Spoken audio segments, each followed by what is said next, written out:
bagaimana kamu telah dipanggil kepada satu pengharapan yang terkandung dalam panggilanmu.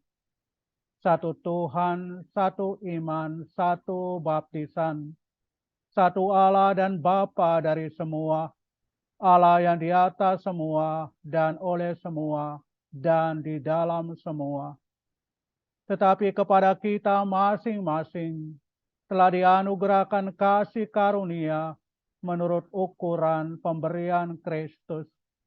Dan ialah yang memberikan baik rasul-rasul maupun nabi-nabi, baik pemberita-pemberita Injil maupun gembala-gembala dan pengajar-pengajar, untuk memperlengkapi orang-orang kudus bagi pekerjaan pelayanan, bagi pembangunan tubuh Kristus, sampai kita semua telah mencapai kesatuan iman dan pengetahuan yang benar tentang Anak Allah, kedewasaan penuh dan tingkat pertumbuhan yang sesuai dengan kepenuhan Kristus, sehingga kita bukan lagi anak-anak yang diombang-ambingkan oleh rupa-rupa angin pengajaran, oleh permainan palsu manusia dalam kelicikan mereka yang menyesatkan, tetapi dengan teguh berpegang pada pembenaran di dalam kasih,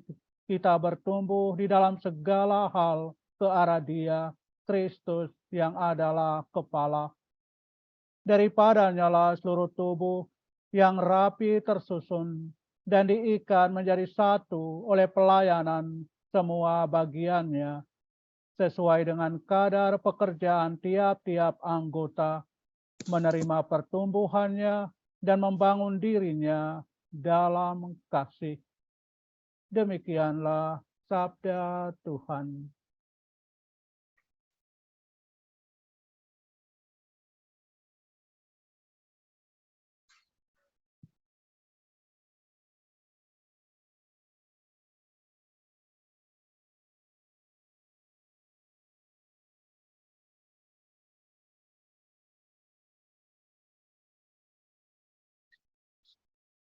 Saudara-saudariku yang terkasih dalam Kristus, saat ini kita berada dalam suasana sukacita karena Paskah Kristus, sengsara, wafat, dan kebangkitan Tuhan.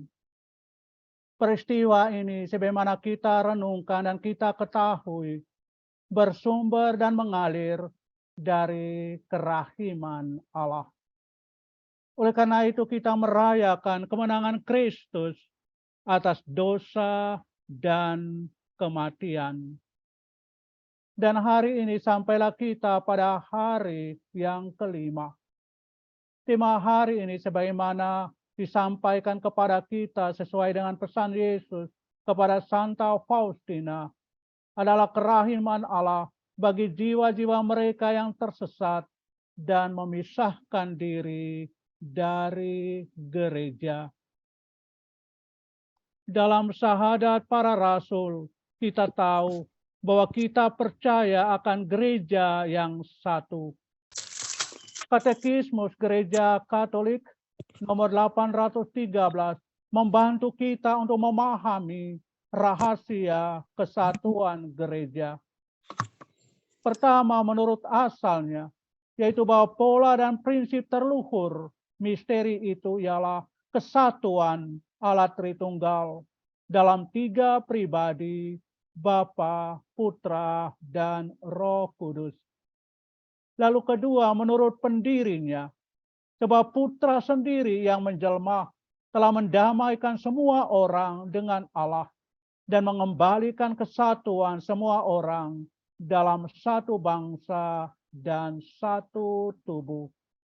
Dan yang ketiga adalah menurut jiwanya, Roh Kudus yang tinggal di hati umat beriman dan memenuhi serta membimbing seluruh gereja, menciptakan persekutuan umat beriman yang mengagumkan itu, dan sedemikian erat menghimpun mereka sekalian dalam Kristus, sehingga menjadi prinsip kesatuan gereja. Namun saudara-saudariku yang terkasih, sejak awal kesatuan gereja itu memiliki kemajemukan yang luar biasa. Karena perbedaan anugerah-anugerah Allah dan keanekaan orang-orang yang menerimanya. Dalam kesatuan umat Allah, berhimpunlah perbedaan bangsa, bahasa, dan juga budaya yang tentunya memperkaya iman kekatolikan kita. Di antara anggota-anggota gereja ada keanekaragaman anugerah, juga keanekaragaman tugas, syarat-syarat hidup, dan cara hidup gereja khusus yang memiliki juga tradisi tersendiri. Lalu kita dapat bertanya, manakah ikatan-ikatan kesatuan itu? Di atas segalanya adalah ikatan cinta. Kesatuan gereja pesiara diamankan oleh ikatan persekutuan yang nampak dalam pengakuan iman yang satu dan sama yang diwariskan oleh para rasul. Lalu juga perayaan ibadat bersama, sakramen-sakramen. Lalu suksesi apostolik yang oleh sakramen tabisan menegakkan kesepakatan sebagai saudara-saudari dalam keluarga Allah.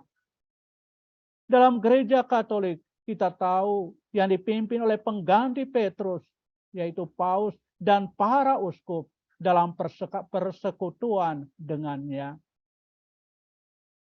Namun demikian kita juga tahu dalam kebinekaan keanekaragaman ini ada dosa, luka, kesatuan. Kekayaan yang luar biasa yang tidak menghalang-halangi kesatuan gereja. Dalam satu dan satu-satunya gereja Allah itu, sejak awal mula telah timbul berbagai perpecahan.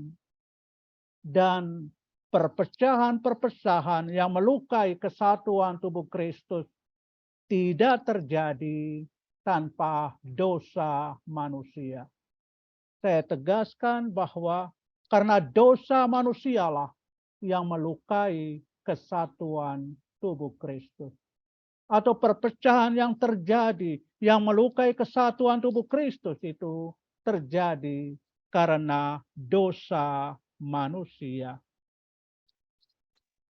Di mana ada dosa, di situ ada keanekaragaman, di situ ada perpecahan, sekte-sekte dan pertengkaran.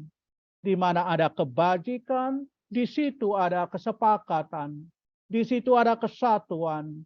Karena itu semua umat beriman bersatu hati dan bersatu jiwa. Tetapi saudara-saudariku yang terkasih, kita perlu menyadari betul dalam satu kasih yang sama. Mereka yang sekarang ini lahir dan dibesarkan dalam iman akan Kristus di jemaat-jemaat yang terpisah tidak dapat dipersalahkan dan dianggap berdosa karena memisahkan diri.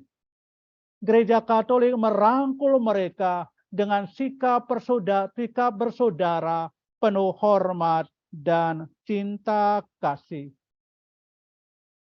Oleh karena itu kita belajar dari apa yang diungkapkan oleh Rasul Paulus dalam suratnya kepada umat di Efesus yang tadi kita dengarkan bersama. Satu Paulus mengundang kita untuk memelihara kesatuan dalam komunitas, dalam gereja. Dan syarat-syarat disebutkan, keutamaan-keutamaan disebutkan, kebajikan-kebajikan diungkapkan. Antara lain, hendaklah kamu selalu rendah hati, lemah lembut dan sabar. Tunjukkanlah kasihmu dalam hal saling membantu. Lalu juga kita dipanggil untuk berusaha memelihara kesatuan itu. Dan berusahalah memelihara kesatuan roh oleh ikatan damai sejahtera. Satu tubuh dan satu roh. Sebagaimana kamu telah dipanggil kepada satu pengharapan yang terkandung dalam panggilanmu. satu Tuhan, satu iman, satu baptisan, satu Allah dan Bapa dari semua, Allah yang di atas semua dan di dalam semua. Selanjutnya, saudara-saudariku yang terkasih, Paulus menyebutkan deretan para pemimpin yang memiliki peran penting di dalam kesatuan jemaat gereja. Peranan-peranan yang sangat penting ketika para rasul meninggal, yaitu nabi, pengajar, penginjil, dan gembala. Mereka bertanggung jawab melengkapi para kudus untuk pelayanan bagi pembangunan tubuh Kristus. Tujuannya sungguh sangat indah. Kesatuan yang akan datang dari kita semua dalam iman dan pengetahuan dari anak Allah. Pembentukan seorang pribadi yang sempurna, matang dan sungguh tumbuh dalam kepenuhan Kristus, kedewasaan sempurna dalam Kristus. Kristus memberikan kepada kita pemimpin gereja yang berjalan dalam tradisi rasuli. Kita hanya perlu mendengarkan ajaran itu, yaitu mengakui kebenaran dalam kasih yang telah diajarkan kepada kita. Dengan demikian melanjutkan proses pertumbuhan ke dalam kedewasaan dalam Kristus Sang Kepala. Dengan semua anggota bekerja sama, melaksanakan tugasnya masing-masing. Mereka membangun diri dalam kesatuan, membangun kesatuan gereja. Semua anggota bekerja sama, melaksanakan tugasnya masing-masing, mereka membangun diri dalam kasih. Ada kesatuan dalam usaha untuk memperoleh kesatuan dalam Kristus. Saudara-saudariku yang terkasih, ketika kita hadir dalam perayaan ibadat Jumat Agung, dalam doa umat Maria, salah satu doa yang kelima, kita berdoa untuk kesatuan umat Kristen. Marilah berdoa pula bagi semua saudara yang mengimani Kristus. Semoga Allah Tuhan kita berkenan menghimpun mereka dengan setia dan jujur, berpegang teguh pada kebenaran dalam gerejanya. Allah Bapa yang kekal dan kuasa, Engkau menghimpun mereka yang tercerai-berai, serta memelihara mereka yang telah bersatu dalam gerejamu. Pandanglah kawanan domba putramu. Semoga semua saudara kami yang telah kau kuduskan berkat pembaptisan, kau persatukan pula dalam iman dan cinta kasih demi Kristus Tuhan dan pengantara kami. Amin. Itulah doa, salah satu doa dalam ibadat Jumat Agung. Kita mendoakan dalam misteri agung peristiwa salib, sengsara dan wafat Tuhan dalam misteri kerahiman ilahi.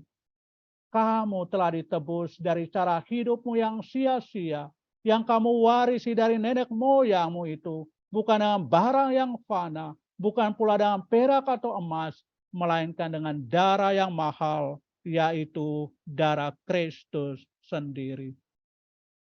Saudara-saudariku yang terkasih, Yesus sendiri sebetulnya sudah mendoakan kita semua untuk persekutuan, untuk persatuan pada perjamuan malam terakhir. Ya Bapa yang kudus, peliharalah mereka dalam namamu, yaitu namamu yang telah Engkau berikan kepadaku, supaya mereka menjadi satu sama seperti kita. Dan bukan untuk mereka ini saja aku berdoa, tetapi juga untuk orang-orang yang percaya kepadaku oleh pemberitaan mereka, supaya mereka semua menjadi satu, sama seperti Engkau ya Bapa di dalam aku, dan aku di dalam Engkau, agar mereka juga di dalam kita, supaya dunia percaya bahwa Engkaulah yang telah mengutus aku. Santa Faustina mendapat tugas dan misi khusus mempersembahkan jiwa-jiwa ini ke dalam lautan kerahiman ilahi. Dan secara khusus pada hari yang kelima, bagi jiwa-jiwa yang telah melukai kesatuan gereja karena memisahkan diri. Hari ini bawalah kepadaku jiwa-jiwa orang-orang yang sesat dan memisahkan diri dari gereja, dan benamkanlah mereka dalam lautan kerahimanku. Setiap kali mereka mencabik-cabik tubuh dan hatiku, yakni gerejaku, aku merasakan sengsara yang pedih.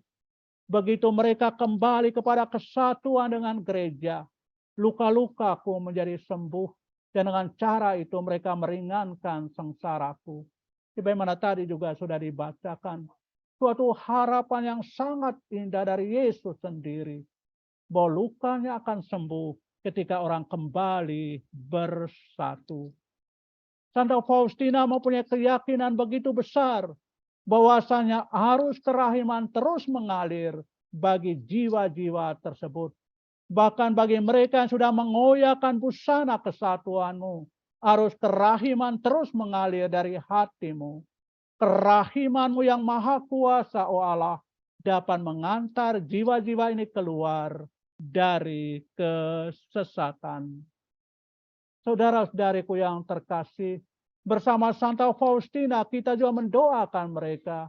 Yesus yang maha rahim, sang kebaikan itu sendiri, Engkau tidak pernah menutup terangmu bagi mereka yang memintanya darimu. Sambutlah jiwa-jiwa para bidah dan orang-orang yang memisahkan diri dari gereja dalam naungan hatimu yang maha rahim. Dengan terangmu, tariklah mereka ke dalam kesatuan gereja, dan jangan biarkan mereka memisahkan diri dari hatimu yang maha rahim. Tetapi perkenankanlah mereka pun menyembah kerahimanmu yang maha murah. Bapa yang kekal, arahkanlah tatapan matamu yang maha rahim kepada jiwa-jiwa para bidah dan orang-orang yang memisahkan diri dari gereja dengan berkeras hati di dalam kesesatan-kesesatan. Mereka telah menyia-nyiakan berkat-Mu dan menyalahgunakan rahmat-Mu. Janganlah memandang kesalahan-kesalahan mereka, tetapi pandanglah kasih putra-Mu sendiri, dan pandanglah juga sengsaranya yang pedih, yang Ia jalani demi mereka, karena mereka pun sudah direngkuh di dalam hati Yesus yang maha rahim. Perkenankanlah mereka pun memuliakan kerahiman-Mu yang agung sepanjang segala masa. Amin. Saudaraku yang terkasih, Yesus datang justru untuk orang berdosa. Kerahiman dan pengampunan yang melimpah mengalir bagi kita sekalian. Dan karena dosa inilah melukai kesatuan gereja. Kita juga berdoa secara khusus bagi para bid'ah dan mereka yang memisahkan diri dari gereja supaya kembali ke jalan yang benar, bertobat dan memperoleh kerahiman Allah yang melimpah. Tuhan memberkati. Santa Faustina dan Santo Yohanes Paulus II mendoakan kita. Amin.